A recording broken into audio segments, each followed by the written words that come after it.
तेंजिंग का वो आलीशान होटल जहां एससीओ समिट के लिए दुनिया भर के नेता जमा थे। बाहर का माहौल बिल्कुल शांत था, पर अंदर एक ऐसी आग सुलग रही थी जिसकी आंच सीधे हिंदुस्तान के दिल तक पहुंचने वाली थी। प्रधानमंत्री नरेंद्र मोदी अपने कमरे से निकलते हैं। उनकी सिक्योरिटी पूरी तरह से अलर्ट है। प्रोटोकॉल के हिसाब से उनकी बुलेट प्रूफ गाड़ी बिल्कुल तैयार खड़ी थी। पर तभी एक ऐसी घटना होती है जिसने दुनिया भर के इंटेलिजेंस एक्सपर्ट्स के होश उड़ा दिए। मोदी जी अपनी उस तयशुदा गाड़ी की तरफ बढ़ते जरूर हैं, लेकिन अचानक उनका रास्ता बदल दिया जाता है। उनके इर्द गिर्द रूसी खुफिया एजेंसी के ऑफिसर्स एक मजबूत घेरा बना लेते हैं और अगले ही पल प्रधानमंत्री मोदी अपनी गाड़ी को छोड़कर रूस के राष्ट्रपति व्लादिमीर पुतिन की अल्ट्रा हाई सिक्योरिटी लिमोजीन में बैठ जाते हैं।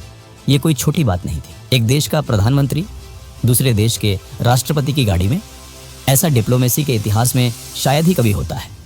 लेकिन इस गाड़ी के दरवाजे बंद होते ही जो शुरू हुआ वो किसी हॉलीवुड थ्रिलर से कम नहीं था। दोनों नेता उस बंद लिमोजीन में पूरे 10 मिनट तक बैठे रहे। गाड़ी अपनी जगह से 1 इंच नहीं हिली। आखिरकार गाड़ी आगे बढ़ती है। इंटरनेट पर तस्वीरें आग की तरह फैलने लगती हैं। दुनिया भर के मीडिया चैनल्स चिल्लाने लगते हैं कि देखिए मोदी और पुतिन की दोस्ती कितनी गहरी है। दोनों एक ही गाड़ी में जा रहे हैं। पर दोस्तों, सच्चाई कुछ और ही थी। ये दोस्ती का दिखावा नहीं, बल्कि मौत के चक्रव्यूह से बच निकलने की एक आखिरी कोशिश थी। जब ये गाड़ी वेन्यू पर पहुंचती है तो एक और ऐसी घटना होती है जो आमतौर पर बिल्कुल असंभव है। वेन्यू पर पहुंचने के बाद ना मोदी गाड़ी से बाहर आते हैं ना पुतिन। पूरे 45 मिनट तक दुनिया के 2 सबसे ताकतवर नेता उस बंद गाड़ी में बैठे रहते हैं। उस बंद गाड़ी के अंदर फोन पर एक एनक्रिप्टेड लाइन जुड़ती है। दूसरी तरफ थे भारत के national security adviser Ajit Doval.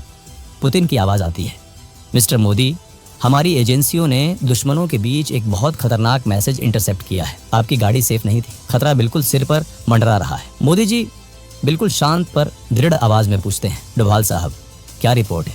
आखिर वहां चल क्या रहा है? डोभाल जवाब देते हैं, प्रधानमंत्री जी, दुश्मन ने शेर के मुंह में हाथ डालने की हिम्मत की है। खतरा वहां एससीओ समिट में नहीं, खतरा हमारे पड़ोस में बैठा है। एक बहुत बड़ा असैसिनेशन प्लॉट इंटरसेप्ट हुआ है और इसके तार सीधे अमेरिका की CIA से जुड़े हैं। ये सुनते ही गाड़ी में सन्नाटा छा जाता है। CIA, दुनिया की सबसे ताकतवर खुफिया एजेंसी, हिंदुस्तान के प्रधानमंत्री को निशाना बनाने की कोशिश कर रही थी। इस साजिश के तार समझने के लिए हमें थोड़ा पीछे जाना होगा। ठीक 27 अगस्त 2025 की उस सुबह पर, जब पड़ोसी देश बांग्लादेश के ढाका शहर में एक अजीब सी हलचल थी। ढाका का एक बहुत ही आलीशान वेस्टर्न 5 स्टार होटल। वहाँ एक 50 साल का आदमी चेक इन करता है। उसके पास 3 बड़े बड़े सूटकेस थे। इस आदमी का नाम था टेरेंस। दिखने में वो एक आम अमेरिकन बिजनेसमैन लग रहा था। उसने होटल स्टाफ को यही बताया था कि वो एक बिजनेस ट्रिप पर आया है। पर सच तो ये था कि टेरेंस कोई बिजनेसमैन नहीं, बल्कि अमेरिकन खुफिया एजेंसी CIA का एक बहुत ही खतरनाक और मंझा हुआ कोवर्ट ऑपरेटिव था। वो वहाँ किसी बिजनेस डील के लिए नहीं आया था। वो वहाँ आया था एक ऐसी साजिश को अंजाम देने जो दुनिया का नक्शा हिलाकर रख देती। उन 3 बड़े सूटकेस के अंदर कोई बिजनेस के सैंपल नहीं थे। उनमें भरे थे high tech electronics, encrypted communication devices, आम लोगों की भीड़ में छिपने वाले वेपन्स और खुफिया ब्लूप्रिंट्स। टेरेंस का काम था एक कमांड सेंटर एस्टैब्लिश करना। वो वहां बैठकर किसी ऐसी स्नाइपर टीम या हिट स्क्वाड को कमांड देने वाला था जो उस एससीओ समिट के आसपास पहले से ही पोजीशन ले चुकी थी। टेरेंस बिल्कुल सांप की तरह कुंडली मारकर बैठा था। वो अपने शिकार का इंतजार कर रहा था।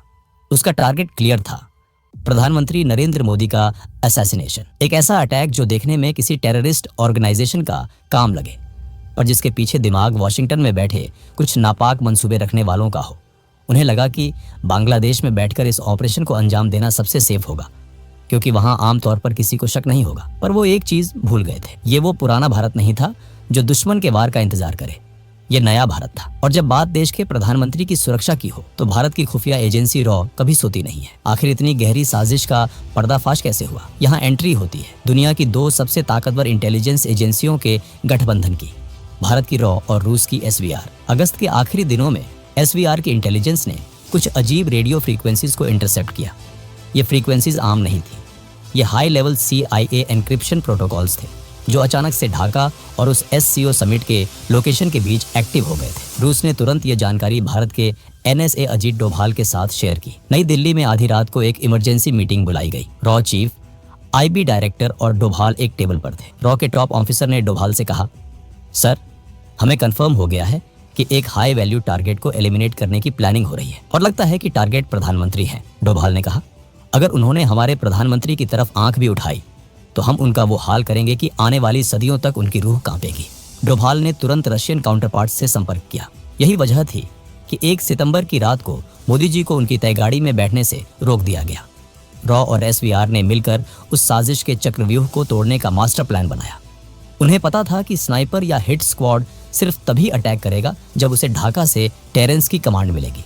अगर टेरेंस का कनेक्शन काट दिया जाए तो पूरा ऑपरेशन ताश के पत्तों की तरह बिखर जाएगा। और फिर शुरू हुआ ऑपरेशन साइलेंट टेकडाउन। 1 सितंबर 2025 ढाका का वो 5 स्टार होटल। टेरेंस अपने कमरे में बैठा आखिरी तैयारियां कर रहा था। वो अपनी व्हिस्की का गिलास हाथ में लिए अपनी जीत का जश्न मनाने ही वाला था कि अचानक खेल पलट गया। टेरेंस की मौत का तरीका इतना खामोश और सटीक था कि किसी को कानों कान खबर तक नहीं हुई। टेरेंस की उसी व्हिस्की की ड्रिंक में एक ऐसा केमिकल मिला दिया गया था जो पलक झपकते ही इंसान के नर्वस सिस्टम को बंद कर देता है। ये कोई आम जहर नहीं था, ये एक हाई ग्रेड असैसिनेशन वेपन था जिसका इस्तेमाल सिर्फ दुनिया की टॉप एजेंसियां करती हैं। जैसे ही टेरेंस ने वो ड्रिंक पी, उसके होश उड़ने लगे। वो अपने कम्युनिकेशन डिवाइस तक पहुंचने की कोशिश करता रहा, पर उसके हाथ पैर काम करना बंद कर चुके थे। कुछ ही सेकंड्स में वो जमीन पर गिरा और उसने दम तोड़ दिया, बिना किसी आवाज के, बिना किसी गोली के। दुनिया की सबसे बड़ी सुपर पावर का एजेंट अपने ही बिछाए जाल में ढेर हो चुका था। CIA की वो साजिश वहीं उसी कमरे में दफन हो गई। लेकिन इसके बाद जो हुआ उसने इस साजिश को और भी गहरा कर दिया। जैसे ही टेरेंस की मौत की खबर अमेरिकन एम्बेसी तक पहुंची, वहां भगदड़ मच गई। उन्हें समझ आ गया था कि उनका खेल खत्म हो चुका है और किसी ने उन्हें उनके ही घर में घुसकर मात दे दी है। अगले ही पल US एम्बेसी से एक पूरी टीम उस होटल में दाखिल होती है। उन्होंने बांग्लादेश की लोकल पुलिस को होटल के अंदर घुसने तक नहीं दिया।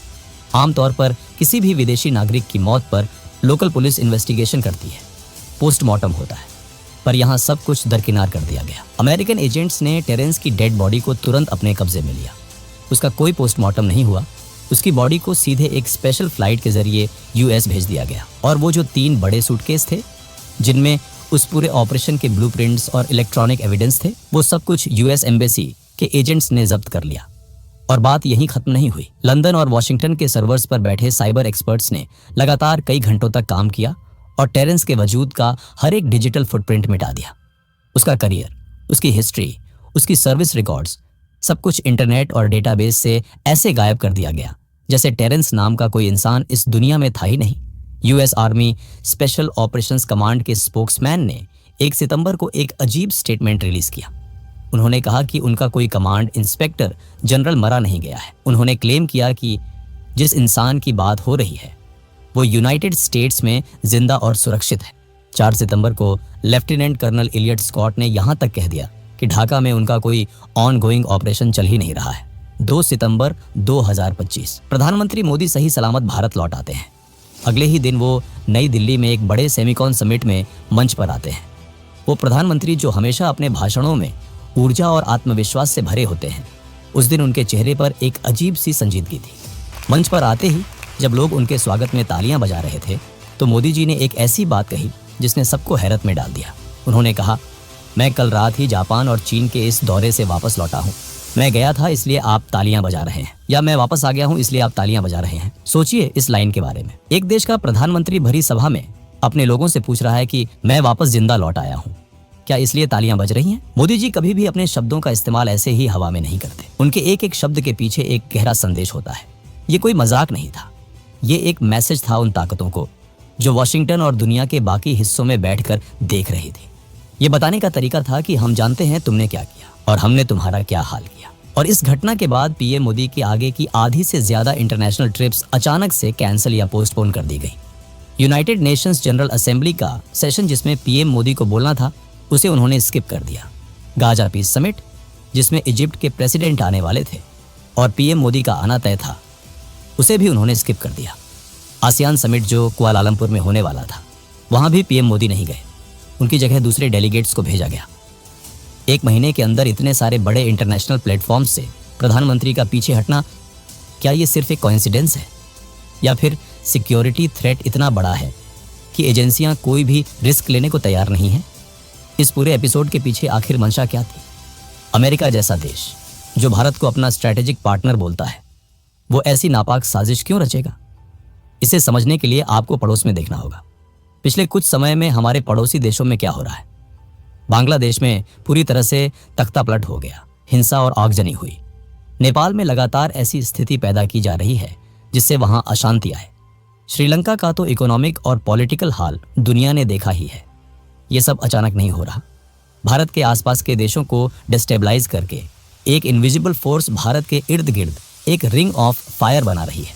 CIA का तो इतिहास रहा है दूसरे देशों में रिजीम चेंज करवाने का, चाहे वो साउथ अमेरिका हो, मिडिल ईस्ट हो या एशिया।